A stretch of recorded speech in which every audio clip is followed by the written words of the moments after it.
Kua whakangungua rātou hei tima mō ngā marama. Our team gathered like a long 33 weeks ago. From then we've been training week in, week out.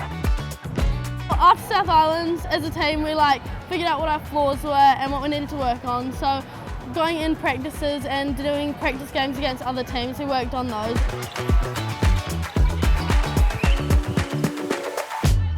Engari mō ngā tuahine o Te Whata me Maraki, kua roa rātou e ihu one ki ngā mahi nei. I love it. She's annoying sometimes, but whatever.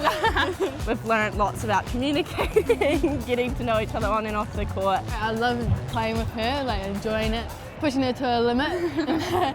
Ko Hayley Maraki, te kapane o te tima o te kura tuarua o St Andrews, no Ngāi Tahu ia. I tēnei ata I tuki ia ki te kura tuarua o ngā kōtiro o New Plymouth I te taha o tāna teina a Sage Maraki.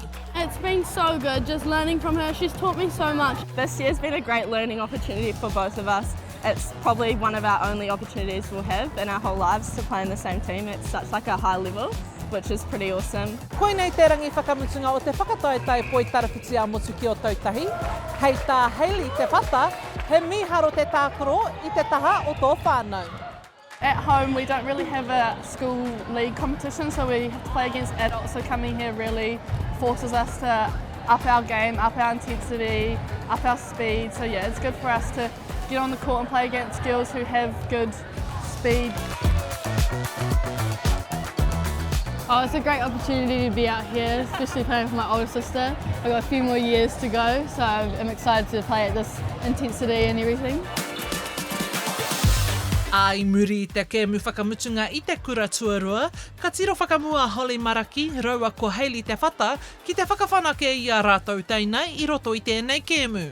I'm so grateful to have been a part of her netball journey and have her a part of mine. I've been so proud as an older sister to see her grow from the start of the season to now, both on and off the court. Going into uni next year, I look forward to seeing her continue with this team and lead one day. We fought right to the end.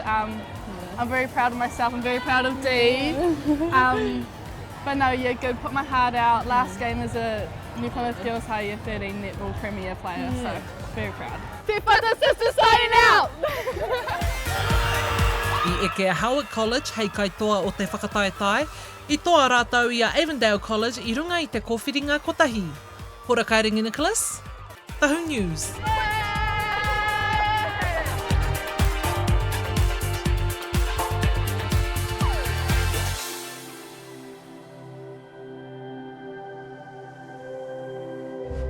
Ko te reo, te take.